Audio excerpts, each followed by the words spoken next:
On raconte que nul n'entre dans le maelstrom sans y laisser une part de lui-même. Là-bas, au cœur de la tempête, les lois de la réalité se brisent, les flottes disparaissent ou en ressortent, mais changées. C'est un refuge pour les pirates, un repère pour les monstres, une plaie béante dans la galaxie. De ces profondeurs surgissent des pillards, des horreurs et des cauchemars bien réels. Et face à lui, une seule vérité demeure. On ne peut pas l'arrêter, seulement survivre à ce qu'il recrache. Alors souvenez-vous, gare au Maelstrom. Sur des mondes ravagés, baignés d'astres-anormaux, les raids corsaires de Huron, Black Pearl traquent, pillent et disparaissent. Mais ils ne se contentent pas de prendre armes et richesses, ils emportent aussi les survivants. Réduits en esclavage, ces captifs deviennent des trophées vivants, exhibés pour glorifier leur maître. Et parmi eux, les plus précieux sont bien sûr les Space Marines loyalistes, dont les corps eux-mêmes sont convoités pour de sombres desseins. Vous êtes venus dans le Maelstrom, brisé, trahi, abandonné par ceux que vous serviez. Ici, il n'y a ni pardon, ni rédemption, seulement la force.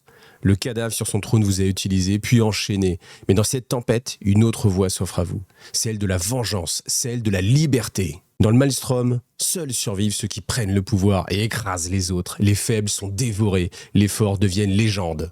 Alors faites votre choix et prêtez serment. Une fois ceci fait, vous n'aurez alors plus qu'une seule et unique chose à craindre, ici dans tout le Maelstrom. Mon Kourou.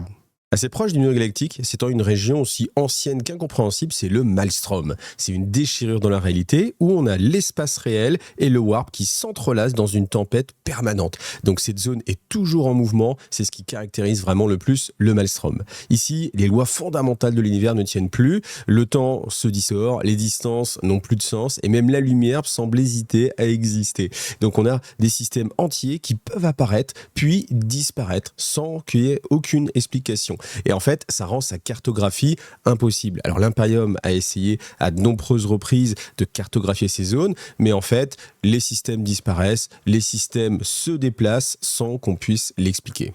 Et bien entendu, tout cela rend la navigation extrêmement hasardeuse parce que certaines zones vont même camoufler la lumière de l'astronomicane. L'astronomicane qui permet de se repérer quand on voyage dans le warp. Et bien quand on est dans le Maelstrom, eh bien on ne peut pas voyager en se guidant avec l'astronomicane. Malgré tout, il y a bien des navigateurs qui osent s'y aventurer, mais ils doivent composer avec un chaos absolu. Donc des routes qui changent constamment, des repères qui s'effacent et beaucoup, quasiment tous, s'y perdent à jamais. Et là, vous allez me dire, mais pourquoi y aller ? Eh bien, justement parce que c'est aussi un refuge pour tous les pirates qui réussissent à dompter ces éléments. Eh bien, c'est une zone qui est très favorable aux combats spatiaux, étant donné qu'eux connaissent les particularités du Maelstrom, alors que l'adversaire ne connaît pas le terrain. Et c'est un gros avantage. Ça permet aussi, bien sûr, d'être un refuge, parce que l'Imperium, peut-être, ou les forces qui viennent vous poursuivre vont hésiter avant de rentrer dans le Maelstrom en disant bon non, de toute façon les navires vont se détruire d'eux-mêmes, donc ça ne sert plus à rien de les poursuivre.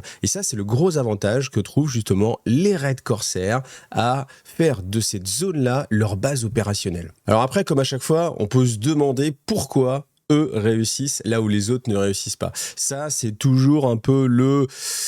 Ta gueule, c'est magique, parce que c'est comme ça que ça se passe, parce que c'est comme ça que c'est narrativement intéressant. Mais il n'y a vraiment aucune raison, techniquement, pour que les vaisseaux d'Huron Sombrecoeur ne se disloquent pas aussi dans cet espace et que eux-mêmes puissent en fait tout simplement s'y retrouver. Parce que on peut bien imaginer que forcément, allez, si on, parce que le parallèle avec la piraterie est vraiment très fort. Donc on peut vraiment imaginer que oui, dans des zones un petit peu tumultueuses, avec des zones de tourbillons, de courants, eh bien les pirates classiques qu'on a connus à travers l'histoire, en fait, ce qui nous est raconté, pouvaient peut-être certes en prendre parti, en tirer profit, mais quand on réfléchit à l'échelle des voyages à travers l'espace, dans le warp, dans le Maelstrom, eh bien forcément, il n'y a aucune raison que les navires du chaos, même s'ils savent que voilà, il peut y avoir des courants qui apparaissent, etc., eh bien ne se fassent pas complètement absorber. Parce qu'on nous donne plein d'exemples. On nous dit par exemple, il peut y avoir des nuées de météorites transphases qui se matérialisent à l'intérieur des vaisseaux. Qu'est-ce qui va empêcher les vaisseaux d'Huron de prendre exactement cette même attaque, mais pas forcément. Mais qui va l'empêcher de justement subir ces mêmes avaries. Donc c'est toujours un peu le revers de la médaille. Je pense vraiment que les forces qui seraient à l'intérieur, qui réussiraient peut-être à survivre, de toute façon, avec l'attrition naturelle du Maelstrom, finiraient par s'éroder. Et au final, est-ce que c'est vraiment un endroit sûr ou pas? Non. Je pense que par contre, narrativement, c'est vraiment très intéressant parce qu'on a cette image des pirates qui sont dans une zone assez dangereuse que l'Imperium n'ose pas franchir. Alors l'Imperium a tenté à de nombreuses reprises de reprendre le contrôle de la région. Des flottes entières ont été envoyées pour purger cette menace, mais aucune n'en est jamais revenue indemne. Pire encore, même certains sont passés du côté de Huron-Sombrecoeur. Donc toutes les forces qu'on envoie, soit elles sont vouées à disparaître, soit elles sont vouées à renforcer aussi les forces d'Huron. Donc c'est vraiment très compliqué pour l'Imperium. Donc on nous le dit avec le temps, donc il y a certains seigneurs de guerre qui ont su tirer parti de ce chaos. Donc il n'y a pas que les forces d'Huron, on a aussi bien sûr des forces de Xeno, donc typiquement les Drukhari. On a aussi les corsaires Eldar, donc ceux qui sont les plus pirates de l'univers de Warhammer 40 000. On peut avoir bien sûr aussi des orques, tout ce qui est dans l'imagerie populaire en fait du pirate que vous retrouvez dans Warhammer 40 000, eh bien il y a de fortes chances que vous les retrouviez aussi dans le Maelstrom. Donc bien entendu, le Maelstrom, c'est pas simplement un territoire hostile, c'est une plaie ouverte dans la galaxie. Alors après, vous me direz, à l'époque du 41e millénaire, avec justement l'ouverture de la cicatrice Maledictum, ce n'est qu'une plaie parmi tant d'autres. Et en fait, c'est cette réalité qui existe, c'est-à-dire que vous avez vraiment la fracture qui partage la galaxie en deux, et puis vous avez des zones vraiment beaucoup plus spécifiques, comme le Maelstrom, comme l'œil de la terreur, qui étaient à l'origine, en fait, avant que la cicatrice apparaisse, les seuls endroits où on avait cette jonction entre le warp et l'espace réel. Là, du coup, ils sont, on va dire, un peu noyés dans la masse, mais là, on décide justement de les remettre en avant en disant, mais regardez quand même, ces zones existent, parce que c'est vrai que le fait de partir sur quelque chose d'énorme comme l'ouverture d'une faille dans toute la galaxie, c'est quelque chose d'énorme parce que avant on ne connaissait que l'œil de la terreur, que le Maelstrom, la tempête de la sirène. Donc c'était des choses qui faisait peur parce que tu disais oh c'est incroyable, là c'est une zone, l'œil de la terreur, ça avait vraiment une résonance très très puissante pour tous les fans de 40K, sauf qu'à un moment donné quand on dit on va faire encore plus grand, ça s'ouvre, ces failles se rejoignent, et bien en fait au final on perd avec cette grandeur, on perd la personnification de la cicatrice parce que en fait elle est partout, donc en fait quelque chose qui n'était que circoncis à une zone de la galaxie, et bien là maintenant c'est partout, donc au final le fait de l'avoir rendu colossal, ça diminue l'intérêt des petites failles warp ridicules comme le Maelstrom et l'œil de la terreur. Donc c'est pour ça qu'on a justement un petit retour en disant hey, regardez, on va s'occuper du Maelstrom, regardez, je vais vous montrer à quel point c'est une zone particulière de la galaxie. Et ça c'est important en fait, c'est important de ne pas perdre ces points de repère. C'est un petit parallèle que je fais, c'est sur AOS. AOS, il y a beaucoup de gens qui disent le problème c'est que à l'époque actuelle, il n'y a pas de carte physique, donc c'est difficile de se représenter les zones. Et en fait, je pense qu'en tant qu'humain, nous on a besoin d'avoir, on est habitué, vous avez fait de l'histoire en cours, donc vous avez besoin de cette carte géographique avec le bloc de l'Est, le bloc de l'Ouest, les deux blocs s'affrontent, il y a une ligne de défense au milieu, il y a une petite zone un petit peu particulière où il se passe des choses bizarres, et en fait on a besoin de cette représentation spatiale des choses, et c'est vrai qu'une grande balafre sur la galaxie, eh bien on a moins cette représentation. Donc c'est pour ça que je trouve que c'est quand même une bonne chose de remettre un peu le focus sur des choses particulières comme le Maelstrom. Si on fait un peu de géographie, donc autour du Maelstrom, c'est une région que l'Imperium désigne simplement comme la zone du Maelstrom. Donc c'est un immense territoire de vide stellaire, surtout si on le compare au bras galactique, mais le fait est qu'il y a quand même des centaines de systèmes qui s'y trouvent. Et ils sont riches en ressources rares, en minerais exotiques et aussi en étoiles instables qui peuvent être convoitées en fait pour leur énergie. Mais exploiter ces ressources et vivre à proximité du Maelstrom, bien forcément, a un prix. Parce que dans les secteurs voisins, comme Yazan ou Déméter, on a énormément d'incursions qui sont constantes. Des démons, des mutations, il y a des raids de grande ampleur aussi qui frappent forcément sans prévenir. Et même l'espèce marine des White Scars, qui ont leur monde chapitral ici, qui a été attaqué justement par les raids corsaires, ont peiner à les repousser et peine justement à viabiliser cette zone, à la sécuriser parce que les menaces sont constantes et en fait les espèces marines étant limitées, ils ne peuvent pas intervenir forcément sur tous les endroits, sachant que la navigation est difficile, ils ne peuvent pas non plus se rendre où ils veulent.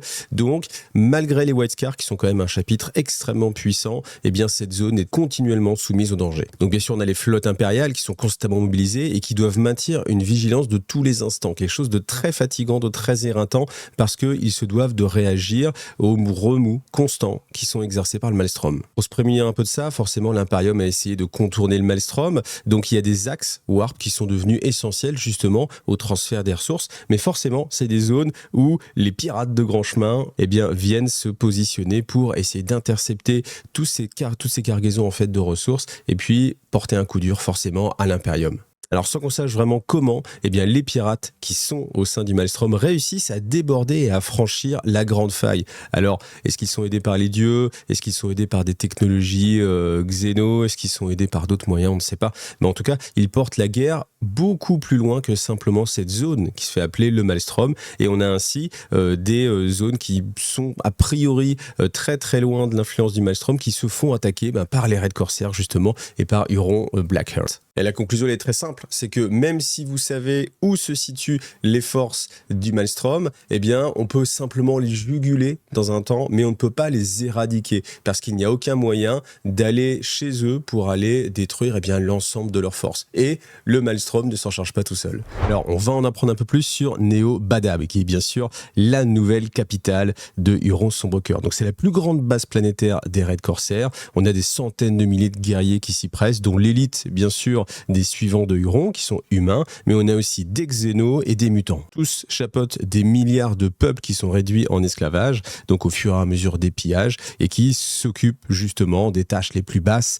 pour servir leur maître. Ce qui est assez notable, c'est que l'architecture en fait peut rappeler celle de l'Imperium parce qu'on a justement des statues, donc une statue immense, grand comme plusieurs croiseurs, qui représente Huron dans toute sa gloire. Et c'est un écho forcément aux villes de l'Imperium avec les primars qui sont glorifiés de cette façon-là. Donc je vous passe le système de défense, les docks orbitaux qui peuvent détruire des flottes en un claquement de canon laser.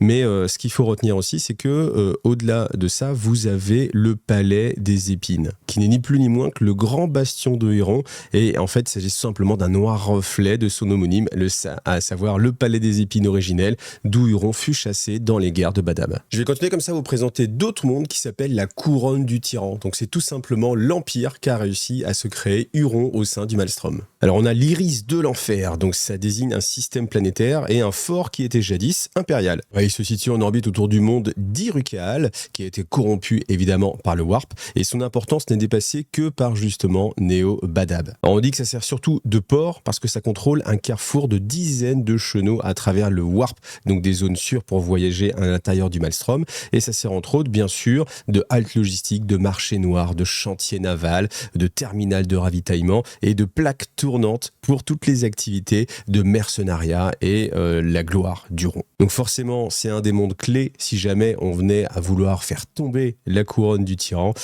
ce serait une des cibles prioritaires pour couper tout l'afflux de ressources qui peut se dispatcher à travers l'Empire.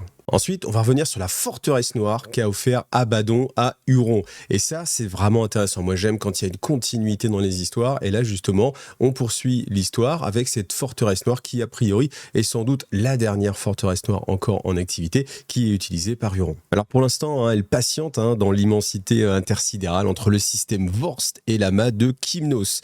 Et malgré les nombreuses tentatives des sbires d'Huron pour réussir à l'activer à son plein potentiel, parce que vous savez que les forteresses noires, elles ont deux états, en mode activé avec la pleine puissance et en mode juste passive, éteinte, mais qui peuvent quand même fournir des places fortes redoutables. Donc pour l'instant, l'antique monstre demeure en sommeil. Néanmoins, la forteresse et le vide environnant fourmillent d'activité parce qu'il y a incessamment des vaisseaux qui viennent s'amarrer, rajouter des défenses, des lanceurs, des systèmes automatisés, et on cherche en plus à résoudre un petit problème qui est apparu. C'est parce que dans cet environnement assez proche du Warp, dans le Maelstrom, il y a une fuite empyréenne bouillonnante qui s'échappe de la forteresse. Et donc on a énormément de vaisseaux avec des sorciers, des prêtres, des technomagos qui cherchent justement à étanchéifier cette zone-là pour éviter que cette fuite perdure. Et puis on ne sait pas ce que ça peut produire. Ça peut peut-être faire venir des démons, ça peut peut-être créer une brèche une nouvelle brèche dans la galaxie, mais on peut imaginer qu'il y a énormément de problématiques qui vont être liées à ça, parce que personne ne comprend le fonctionnement des forteresses noires. Et donc là, est-ce que le pouvoir du chaos et des sorciers va réussir à contraindre en fait cette zone de fuite, ou alors est-ce que au contraire ça va créer peut-être une ouverture vers une autre galaxie ou que sais-je. Enfin, il y a en tout cas plein d'histoires qui peuvent partir sur cette base-là. Il y a aussi l'ancrage de Carfax. Donc c'est une anomalie gravitationnelle de l'espace profond qui imbue une stabilité anthropique surnaturelle. En gros, c'est-à-dire que les vaisseaux qui y sont protégés des remous du Maelstrom. Alors c'est très avantageux parce que ça permet justement de cacher des vaisseaux et de les protéger et en plus de pouvoir les piller aussi tout simplement. Donc bien sûr on peut aussi réparer les vaisseaux pour se les attribuer, pour faire grandir comme ça la flotte du rond. Et ce qui est notable, c'est qu'en fait ces étranges propriétés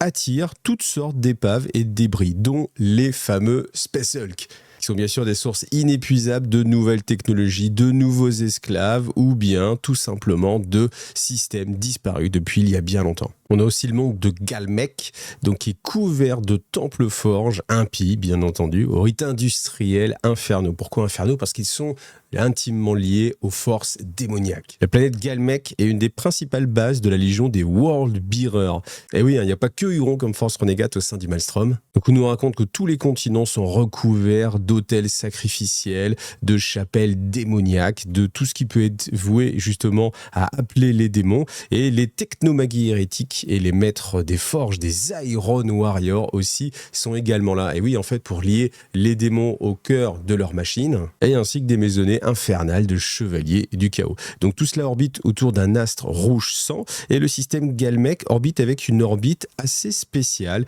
et étant donné que les trajectoires ont été infléchies pour que les lunes et les mondes tournent d'une façon à créer en fait des engrammes rituels qui conjurent toutes les forces du chaos pour pouvoir bien sûr faire des pactes avec les entités démoniaques beaucoup plus facilement. Alors là encore, difficile d'imaginer comment on peut contraindre en fait les mondes, parce que changer les orbites en fait des astres, des lunes, etc., pour que ça puisse faire justement des dessins chaotiques, je veux bien, mais alors c'est quand même une technologie assez colossale et on peut raisonnablement imaginer que s'ils sont capables de faire ça, ils sont capables de choses énormes qui dépassent complètement la technologie disponible à l'époque du 41e millénaire, que ce soit pour l'Imperium ou même d'autres factions, parce qu'on sait même que les Eldar, par exemple, ont perdu en fait ces capacités. Les Necrons, à une époque, pouvaient le faire aussi. Là, ils ont aussi perdu un peu ces capacités. Et pourtant, là, au sein du Maelstrom, on a cet amalgame qui peut le faire. Alors après, moi, ce qui me chagrine un petit peu, c'est cette alliance entre Huron Sombrecoeur qui lui n'est pas qui va plutôt être dans la case renégat plutôt que dans la case chaotique, qui tolère en fait plus ou moins cette présence avec les légions justement des World Bearers qui eux aussi sont là avec les Iron Warriors et cohabitent tout ça plus ou moins au sein du Maelstrom. Bon, allez, pourquoi pas, admettons. Je vous parlais des Nécrons, et bien justement, il y a une zone qui s'appelle Cocholus, qui est l'unique monde nécropole qui reste de la dynastie Vorskek. Et au fil des ères, donc il fut bien sûr victime d'infestations démoniaques, qui sont dues à la dégradation en fait des systèmes contre-empyréens, qui sont là justement pour lutter contre le Warp, et à tel point que maintenant la surface de la planète elle-même se tord sous l'effet des mutations. Il y a des citadelles infernales qui s'élèvent de lacs de sorcellerie, et les démons se donnent à cœur joie pour détruire le plus possible les fondations du monde nécropole. Mais malgré tout, derrière des barrières de noctilite encore intactes, donc vous savez que ça annule complètement l'effet du warp, donc un démon ne peut pas s'approcher, en fait, ne possède plus aucun pouvoir, aucune présence à l'approche de la noctilite. Alors quand elle est bien réglée, parce qu'on se rappelle aussi que la noctilite peut être inversé et que c'est autant quelque chose qui peut catalyser les pouvoirs qu'au contraire complètement les éteindre. Donc on n'est jamais à l'abri aussi, et là c'est dommage d'ailleurs qu'ils rebondissent pas dessus, mais on peut raisonnablement imaginer que les démons veuillent s'emparer en fait de cette ressource, de la noctilite, pour la repolariser dans l'autre sens et faire croître encore peut-être justement la cicatrice du Maelstrom. En tout cas, ça en fait bien sûr un grand trésor pour Vorskek, qui cherche justement à reprendre en fait pied dans cette nécropole, et aussi tous les pillards Xéno qui en ont entendu parler et qui voudraient aussi piller les ressources qui y sont présentes. Donc on a parlé à un moment des planètes qui pouvaient disparaître. Eh bien, c'est aussi le sort de celle qui s'appelle Sort de Phargos. Eh oui, le nom de la planète s'appelle Sort de Phargos. Donc c'est son sort de disparaître. Voilà. Donc c'est un monde qui est originaire en fait des astres blêmes en dehors du Maelstrom. Mais un sort de Phargos, comme je vous l'ai dit, a disparu avant l'ouverture de la Grande Faille et depuis on l'a aperçu en divers lieux du Maelstrom. Donc elle se téléporte dans cet espace-là et son apparition dans un système est de mauvais augure parce que forcément elle provoque des catastrophes gravitationnelles en déstabilisant un peu la structure du système, même si on peut déjà raisonnablement imaginer qu'au sein du Maelstrom c'est déjà le bazar, mais c'est vrai que si on vient rajouter une planète en plus, bon, on imagine que ça va être encore plus le bazar. Et en plus, on dit que les suppliques que ces habitants diffusent attirent des xénos et des hérétiques en grand nombre. Ensuite, la plupart attaquent les mondes du système hôte, donc celui dans lequel Sort de Phargos est apparu. Malgré tout, bien peu s'en prennent à Sort de Phargos parce qu'en fait, on accrédite fortement la rumeur selon laquelle les suppliants qu'on entend, donc ces voix qui vont être diffusées dans l'espace autour de Sort de Phargos, sont issus d'entités prédatrices. Alors, est-ce que réellement ça ferait peur aux forces d'Huron Sombre Cœur? Honnêtement, j'ai quand même un doute. Mais en tout cas, voilà, on a cette troisième force, plus ou moins, qui n'est ni liée au chaos, ni liée peut-être au warp ou quoi qu'est-ce, on ne sait pas. Peut-être que c'est Xeno, ou peut-être que c'est encore autre chose. Mais en tout cas, le sort de Phargos est inconnu pour l'instant. Bon, ok, je sors. Ce qui attire quand même un petit peu mon attention, c'est quand même l'illustration, parce qu'on a un type de vaisseau qui est inconnu. Moi, j'ai jamais vu dans le lore de Warhammer 40 000 un vaisseau de ce type-là. Alors, ça m'évoque, qu'est-ce que ça m'évoque? Une ombre de StarCraft 1, et oui. Non mais sérieux, Eggy, faut que t'arrêtes avec StarCraft. Tu nous sors ça à toutes les sauces. Et StarCraft par-ci, et StarCraft par-là, et StarCraft par-ci, et StarCraft par-là. Bientôt, tu vas nous dire que les Space Marines sont des Marines Terran. Non mais rien ne va plus. Oui, celui que je vous dis, ça ressemble et je vois pas d'autres choses. Donc voilà, est-ce que c'est parce que ça fait pas tout ce qui est Drukhari, tout ce qui est Corsair, ça fait pas Mechanicus, ça fait pas Imperium, donc ça fait pas Orc, surtout pas Orc. Donc voilà, ça fait pas Tau non plus. Donc voilà, peut-être encore une fois, peut-être juste une illustration comme ça qui vient laisser libre cours à l'expression artistique de l'auteur, ou peut-être quelque chose qui un jour pourra donner des chasseurs dans Battlefleet Gothic, peut-être, je ne sais pas, mais il faudrait qu'un jour il sorte ce jeu, ou autre chose, ou voilà. Mais en tout cas, moi j'aime bien prendre cette petite image-là et espérer que ça puisse donner une ouverture vers autre chose. C'est pour ça qu'on fait le lore en fait. C'est vraiment pour essayer de s'ouvrir, pas pour être contraint justement et rester toujours sur ce qu'on connaît. Toutes les places du Maelstrom ne sont pas du même côté. On a le Bastion de Négation, donc c'est une antique forteresse qui se dresse parmi les sable noir d'une petite planète qui orbite de façon à évoquer un œil racorni. Et pourquoi elle ne s'est pas fait encore attaquer? C'est parce qu'elle est contenue dans un voile à l'origine inconnue qui dissimule la planète à tous les augures et qui repousse la souillure du warp qui imprègne le Maelstrom. On dit que de nombreux groupes et espèces ont occupé le bastion au fil des âges, dont une série de factions inquisitoriales, et que, à l'heure actuelle, c'est la maîtresse des lieux qui s'appelle Phorica Skylen de l'Ordo Astartes qui l'occupe afin de justement cartographier le Maelstrom, augmenter les informations, suivre les activités d'Huron et continuer à lancer comme ça de façon secrète différentes petites escarmouches au sein du Maelstrom. On va terminer ce petit voyage avec le monde démon de Batamor. Alors, le monde démon de Batamor se situe aux abords du Gyr hurlant. Donc, on a des fleuves de feu qui serpentent dans le kaléidoscope de jungle en cristaux, des agrégats fractales de pics qui flottent en survolant des fosses bouillonnantes de boue minérale irisée. Donc là, par exemple, typiquement, si vous avez envie de faire du 40K narratif avec des belles tables, je vous invite comme ça à vous inspirer de ce monde-là. Et typiquement, toutes les descriptions qu'on peut avoir, c'est toujours assez inspirant pour changer des tables dont on a l'habitude de jouer. Donc ce paysage dément sert de cadre aux places fortes de factions rivales des Space Marine Renégats qui s'adonnent justement à des sacrifices, à des pactes maléfiques en échange de puissance et de savoir. Bah oui, rappelez-vous, parce qu'il y a vraiment les Space Marine Renégats qui sont là en dehors de l'Imperium mais qui ne sont pas voués au chaos, forcément. Et il y a les traîtres, ceux qui sont voués au chaos. Donc la corruption de Batamor imprègne les mondes et astéroïdes de son système au point de s'y concentrer en cristaux ésotériques et en puits d'énergie exotiques. Donc des xénocupides et des maîtres de forge au dessin inquiétants ont souvent bravé leur danger pour s'en emparer. À la suite, dans le livre, on trouve quelque chose qui est assez enfin, qui était assez classique à une époque et qui maintenant devient assez rare, c'est une chronologie. Donc on a des dates, alors elles ont un format qui est un petit peu étrange. Donc la première, le code temporel, donc c'est 32 488.012, donc on peut imaginer le 12e jour de la 32 488e année. Donc ça se passe en effet au 32e millénaire et on nous dit que au sein des archives de Phalanx, eh bien on a les traces d'un maître archiviste qui s'appelle Malandar Osrak et qui est venu lutter contre 9 seigneurs démons au sein du Maelstrom, et que à chaque planète, à chaque victoire, eh bien, il s'est coupé un doigt pour le donner en sacrifice à la planète afin que l'essence du démon reste rattachée au squelette rocheux des mondes. Donc voilà. Petit peu bizarre quand même comme histoire, mais en tout cas voilà, peut-être qu'après au 32e millénaire justement, on gérait les choses de façon un peu différente. Code temporel 38 536 003, le raid sur Ixas. Donc on nous dit qu'une force de Space Marine du chaos s'abat sur le monde forge d'Ixas et que c'était l'endroit où était conservé le schéma de construction standardisé de l'impulseur laser.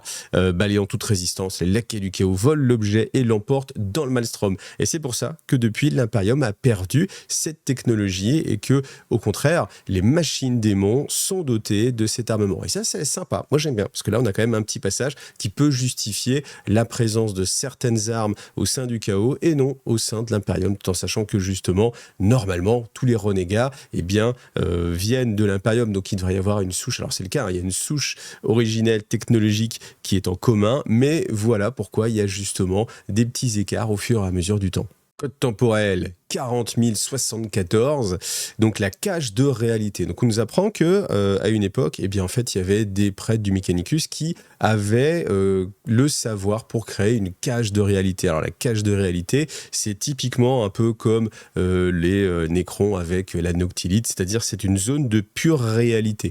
Alors c'est un petit peu différent parce que la Noctilite en fait va enlever tout ce qui est émotion, donc c'est-à-dire ça va avoir un effet très négatif aussi sur l'humanité, parce que l'humanité tire une grande force en fait de ses émotions. Là, c'est plutôt pour lutter uniquement contre le warp. Alors, on nous dit qu'ils ont construit une bombe de réalité, que cette bombe, ils ont été la faire exploser dans le Maelstrom pour essayer de réduire au silence le Maelstrom. Malgré tout, on n'a jamais entendu après de nouvelles, enfin, on n'a jamais eu de leur retour, mais on sait simplement qu'il y a une zone du Maelstrom qui est assez bizarre et on appelle ça la plaie de la Caldera Venatorienne du nom de la secte, justement les dévots de Venatoria, qui étaient ceux qui détenaient justement le savoir sur les cages de raison pure. Donc c'est pas mal parce que là aussi on a cette explication de pourquoi au sein du Maelstrom, eh bien on a aussi alors, des choses bizarres, évidemment, tout est bizarre au sein du Maelstrom, mais vraiment une zone encore plus étrange qui ne serait pas liée en fait au Warp. Code temporel 41 071B, l'ascension d'un tyran. Donc on nous dit que le dernier exemplaire du Liber Seraphae rapporte qu'une force punitive des Astral Claws, les Astral Claws, spoiler alerte, c'était le nom des raids corsaires quand ils étaient encore loyaux à l'Imperium, dirigé par le maître de chapitre, pourchassa une tribu de pillards orques au sein du Maelstrom.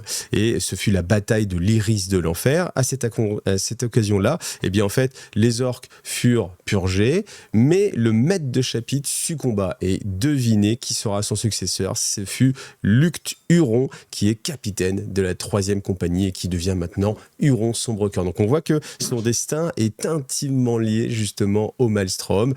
De là à imaginer que c'est lui qui a commandité cette chose-là. Non, mais en tout cas, vous voyez, il y a des passages qui sont vraiment très intéressants et là, je me régale parce que avoir autant de petits morceaux de lore qui sont très loin du pan de Bolter, mais qui vous rajoutent vraiment beaucoup de profondeur sur toute l'histoire en fait des raids corsaires, des Astral Claws, justement de l'Imperium et du Maelstrom, c'est un vrai bonheur. Code temporel 41 281, donc .821, donc forcément c'est pas des jours standards standard d'une année. Donc on nous dit que les Pirators qui déferlaient du Maelstrom sont interceptés par une alliance. C'est l'alliance de chapitres de l'Adeptus Astartés, les gardiens du Maelstrom, qui sont conduits justement par Luft Huron. Alors, je ne sais pas comment ça se prononce, hein, vous savez que je ne suis pas très bon en prononciation. Donc Luft Huron, le maître de chapitre des Astral Claws, et le maître de chapitre réussit à tuer le seigneur de guerre qui s'appelait Rakal Ulbarlaise, et le peuple d'Endymion l'acclame comme un héros. Et on peut supposer que justement de cette gloire, eh bien peut-être ça lui est monté à la tête. On va voir la suite des aventures. Code temporel 04 UN comme 1, 869. Donc déjà, on a un peu moins d'informations. Alors, je pense qu'au fur et à mesure, on va le voir, le code temporel se dégrade parce que forcément, après, avec l'ouverture de la Cicatrice Maledictum, pour l'époque, maintenant, on n'a jamais de code temporel parce que le temps passe de façon différente. Alors ça, c'est un truc que moi, j'apprécie un peu mal, mais c'est la pirouette scénaristique pour éviter de changer et de passer à Warhammer 41 000, parce que Warhammer 40 000, c'est voilà, la licence, la marque qu'on ne peut pas changer. Donc voilà, il fallait bien trouver quelque chose. Donc là, par contre, c'est assez intéressant. Donc on nous explique que il y avait en fait une alliance entre différents chapitres qui étaient prévus pour prendre en tenaille les forces des Worldbearers qui étaient sur les monts du Maelstrom. Et on avait d'un côté les Black Templars qui infligèrent bien de lourdes pertes aux Worldbearers, et de l'autre une alliance avec différents chapitres, à savoir les Astral Claws, les Lamenteurs et les Mantis Warriors. Et alors que justement ils resserraient en fait les mailles du filet pour aller lutter justement contre les Worldbearers au sein du Maelstrom, les Black Templars furent contraints de revenir en ultramar parce qu'il y avait un péril en la demeure, et ce qui a mis fin justement à cet assaut coordonné. Et quand on sait que justement les Mantis Warriors, les Lamenteurs et les Astral Claws sont passés en mode renégat, on peut très facilement imaginer que si les Black Templars n'avaient pas été rappelés en ultramar, que eux aussi seraient passés en mode renégat. Enfin, c'est en tout cas ce que ça laisse supposer. Temporel 4X 10901, donc c'est pourquoi c'est 4.91C, donc voilà, je sais pas pourquoi, parce que normalement on devrait avoir une date plus précise. Peut-être que c'est pour représenter la perturbation en fait des informations. Donc ça s'appelle la guerre de Badab. Donc là voilà, bien sûr on peut faire des tonnes et des tonnes de vidéos sur rien que la guerre de Badab, mais il faut savoir que à force de ne pas payer la dîme en fait en génogerme, c'est-à-dire que les chapitres Space Marine sont censés reverser à l'Imperium une partie de leur génogerme pour que justement l'Imperium puisse créer de nouveaux chapitres.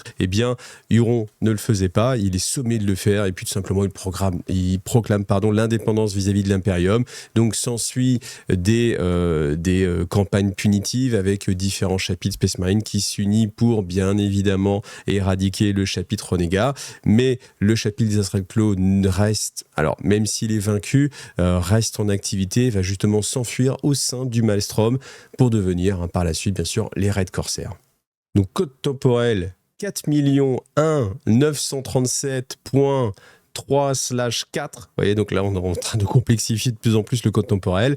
Donc, ça s'appelle la reprise de l'Astrati. Donc, c'est l'inquisiteur Pranix qui rejoint la 5e compagnie des Space Wolves, plus le 301e Cadien, plus le 14e de Talarn, et qui enquête en fait sur les Red Corsair. Pour l'instant, on ne sait pas encore que les Red Corsair ce qu'ils sont, mais justement, il va découvrir avec stupéfaction que ce sont des Space Marine renégats, et que, horreur malheur, ils sont guidés par Huron Sombre Cœur, donc qui est donc les restes des forces justement des Red Corsair. Malgré tout, malgré la puissance des Space Wolves, ils se font attirer dans des pièges, dans des galeries souterraines. Les Red Corsair font écrouler les restes des tunnels justement sur les pauvres forces de l'Imperium qui sont obligées de se replier. Code temporel 41 938.72V, donc les Fossoyeurs de l'Espard. Donc là, on a Nettar qui était le maître de chapitre des Salamanders, qui s'occupait de rétablir un peu la loi impériale en bordure en tout cas du Maelstrom. Ce qu'il parvenait à faire, malheureusement, ce qui s'est passé, c'est que dès qu'il a franchi les frontières du Maelstrom, alors les frontières elles sont assez floues, bien évidemment, étant donné que le Maelstrom est toujours en train de bouger, et Il y a eu des mutineries au sein des différentes forces, donc parce qu'on avait aussi l'Astra Militarum, on avait aussi l'Adepta Sororitas. Alors, on ne sait pas si les sœurs de bataille elles-mêmes se sont mutinées ou si ce sont les serviteurs des sœurs de bataille qui se sont mutinés, mais en tout cas, toutes les forces de l'Imperium sont trouvées désemparées. Huron a tué Nettar, le maître de chapitre des Salamanders. Il a capturé, on nous dit 15 Salamanders, alors c'est précis, on imagine que les autres ont préféré succomber. On se rappelle aussi que ces Salamanders vont sans doute être plus ou moins corrompus. Est-ce qu'ils ont succombé ou pas, on ne sait pas, mais forcément, s'il y a des Space Marines renégats, c'est bien qu'il y a des Space Marines qui sont passés du côté, alors pas forcément du chaos, mais du côté des renégats. Et le but d'Huron, c'était de laisser partir une poignée de rescapés pour qu'ils puissent colporter le message. Le Maelstrom n'est pas assujetti à la loi de l'empereur. Code temporel 4100... 38.125, on appelait ça un exemple sanglant. Donc c'est une masse d'engeance démoniaque de cornes des hémovoraces qui envahit le nord-ouest du Maelstrom. Et en fait, différentes places fortes d'Huron sont balayées par la force en fait des démons. Et Huron accomplit un exploit qui à ce jour n'a pas été renouvelé. Pour l'instant, maintenant on va voir ce qui se passe après dans la suite du livre, de réussir à unifier l'ensemble des forces des raids corsaires, plus toutes les bandes renégates qui sont au sein du Maelstrom pour repousser les forces des séides de Khorne. Et c'est là où on voit bien, ça c'est pour souligner à quel point les renégats ne sont pas inféodés au chaos. Et au contraire, le chaos voudrait peut-être même purger le Maelstrom, qui est une place justement forte un peu du chaos, étant donné que le warp se mêle à l'univers matériel, donc forcément c'est un endroit privilégié pour les démons. Et bien cet endroit reste sous la coupelle d'un humain, enfin d'un post-humain, à savoir Huron, et qu'il n'entend pas prendre de nouveaux maîtres avec les dieux du chaos, si c'est bien sûr pour se libérer et être l'homme le plus libre, en tout cas le surhomme, le Space Marine le plus libre de la galaxie, c'est sûrement pas pour être assiégé aux forces du chaos. Temporel 41/15M supérieur, point 7, 2.1, voilà, ça devient super compliqué. Il a dû s'amuser, le gars, quand même, pour créer un petit peu tout ça. Donc, on nous dit que le pilote sans fief Moritor Repugnum prend la tête d'une croisade dans le Maelstrom et arrache les SCS de l'impulseur laser pour l'apporter, justement, et le restituer à Ixas. Sous-entendu, l'Imperium vient de récupérer la technologie de l'impulseur laser. Voilà, donc voilà, ça explique un petit peu les choses. C'est assez sympa comme ça de voir que du coup, hop, on récupère un petit peu les choses et puis, voilà, vous avez compris, ils ont récupéré l'impulseur laser. Temporel 995-980/.5-4, le loup est dompté. Donc je vous parlais tout à l'heure des Fierce Space Marines qui passaient du côté renégat, et là on a justement Huron qui organise une attaque contre Paraxès, un monde défendu par les Deathhawk et les Space Wolves. Et lors de l'affrontement, les forces d'assaut des raids corsaires abordent et neutralisent et capturent le croiseur Loup de Fenris, et de nombreux fils de Russ périssent, trahis par certains de leurs frères qui jurent allégeance à Huron et deviennent les Red Wolves. Donc même parmi les Space Wolves, on a des traîtres encore à l'heure actuelle. Alors bien sûr, on n'a pas cette date, elle est inexplicable. Donc est-ce qu'on est déjà post-ouverture de la cicatrice Maledictum? Est-ce que c'est un peu avant? On ne sait pas justement. Donc est-ce que c'est des primaris qui sont passés du côté de Huron ou pas? Mais est-ce que les primaris existent encore? Est-ce qu'il y a une différence maintenant à l'heure actuelle entre un Space Marine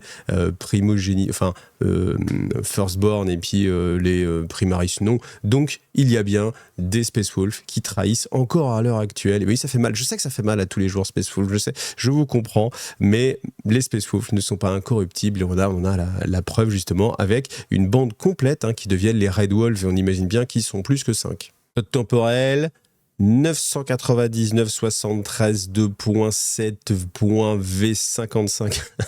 Bon, peu importe. En tout cas, ce qu'on nous dit simplement, alors je vous passe un peu les détails, mais on nous dit simplement que les forces et l'effectif en fait des raids corsaires a atteint maintenant l'équivalent des légions d'antan. Donc, je vous rappelle que les légions, c'était avant les chapitres et que ça représentait une force colossale de Space Marine réunis sous le commandement d'une seule et même personne, et que on peut raisonnablement imaginer que les raids corsaires, battent à plat de couture n'importe quelle force n'importe quel chapitre au complet Space Marine actuellement, de par justement la taille et l'envergure de leur force. Alors un passage que je connaissais pas, donc 099-A05.VFC, la course à l'omnicopée. Qu'est-ce que l'omnicopée? C'est tout simplement des technoécritures qui décrivent l'ensemble des SCS à composantes psychiques. C'est-à-dire c'est un compile, enfin c'est un best-of, voire même un all-in de tous les schémas de construction standardisés ayant un rapport avec le psychisme. Et on a des milliards de Skitarii. C'est rare qu'on emploie le terme milliard dans Warhammer 40 000. On a souvent le million, mais milliard, pas trop. Mais en effet, on a énormément de mondes forges qui envoient toute leur force vers un des mondes démoniaques, justement, de cette zone du Maelstrom, pour essayer de récupérer ces codex, parce que tout cela permettrait, en fait, l'éveil psychique du genre humain. Et bien sûr, l'idée, c'est d'en faire une arme redoutable pour lutter contre le chaos. Maintenant, est-ce que ce ne serait pas tout simplement un piège tendu par les forces du Maelstrom pour récupérer des milliards de Skitarii, pour en faire des milliards d'esclaves et des plateformes pour porter leurs armes? Voilà, donc on verra si justement l'histoire évolue, mais en tout cas, je ne connaissais pas cette histoire, donc ça s'appelle l'omnicopée. Ensuite, là, on n'a même pas de timeline, enfin de timecode. Ensuite, là, on n'a même pas de code temporel, on a juste marqué Infinity compris. Donc, c'est l'ouverture de la cicatrice Maledictum. Donc, si on imagine quand même que c'est un récit, et c'est le cas depuis le début, qui est de façon chronologique, voilà, tout ce qui s'est passé avant, c'était avant l'ouverture de la cicatrice, et maintenant, tout ce que je vais vous raconter, c'est après l'ouverture de la cicatrice. Ensuite, on a un passage que vous devez bien connaître si vous suivez la chaîne, c'est bien sûr Roboute Guilliman qui se fait capturer et qui perd l'entièreté de sa flotte. Toute sa flotte, dont son arche Gloriana, est perdue aux mains, est transférée en fait aux mains d'Huron Sombrecoeur. Alors, il y a vous êtes plusieurs à m'avoir raconté après le destin de cette arche Gloriana, comment justement elle repasse du côté de l'Imperium, mais en tout cas, toujours est-il que voilà, ce passage-là est détaillé dans mes vidéos. Si vous voulez les vidéos sur Gathering Storm, vous avez une playlist qui existe. Je vous remets le lien en haut à droite, comme d'habitude.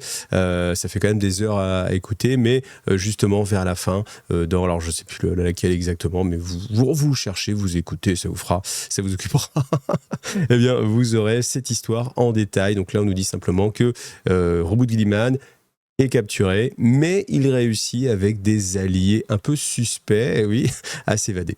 Alors, on nous parle aussi des interactions avec d'autres forces. Donc, je vous lis un peu, histoire de dire, EI plus 2769.HV3, c'est le code temporel. Donc, on a le retour de l'essaim et on a justement une des flottes russes, donc Léviathan, qui se sépare en plein de fragments, et un de ces fragments va aller vers le Maelstrom. Alors, je trouve que honnêtement, ça tient pas vraiment la route, étant donné que ce n'est pas, les flottes russes ne sont pas envoyées au hasard, disséminées juste pour le fun dans des directions aléatoires, mais que normalement, la flotte russe doit savoir que c'est un endroit qui est dirigé par le Warp, qui est soumis en tout cas aux fortes interactions avec le Warp, et où il y a peu de biomasse en fait à ingurgiter, que même s'il y avait de la biomasse, elle serait sans doute corrompue par le Warp. Donc je vois vraiment pas pourquoi les tyrannides enverraient une série de bio-vaisseaux attaquer le Maelstrom. Mais en tout cas, ça peut permettre de justifier vos batailles quand vous jouez les raids corsaires au sein du Maelstrom contre les tyrannides.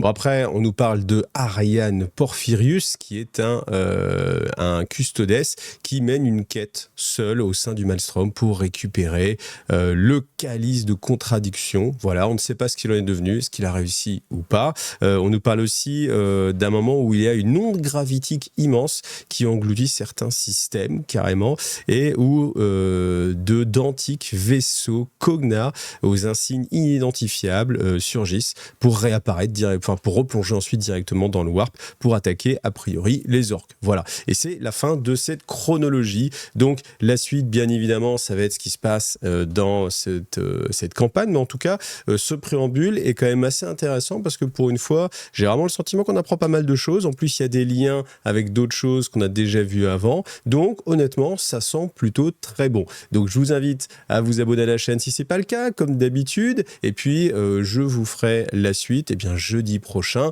Je vais essayer de faire beaucoup de vidéos en avance pour que ceux qui me suivent sur Tipeee puissent avoir tout ça directement, sans pub, avec aussi la version podcast pour ceux qui écoutent uniquement sans regarder les images. Bah, alors que ça sert que je me casse la tête à faire des images, mais voilà. En plus, c'est une part vraiment non négligeable du travail à chaque fois. Mais bon, en tout cas, j'espère que ça vous plaît, en tout cas, et que ça plaît à ceux qui regardent aussi. Merci à tous. Bonne visionnage. Mais en même temps, vous avez terminé si vous êtes arrivé là. Donc, écoutez, reprenez une vie classique. Et puis, gros bisous et à bientôt. Salut, bye!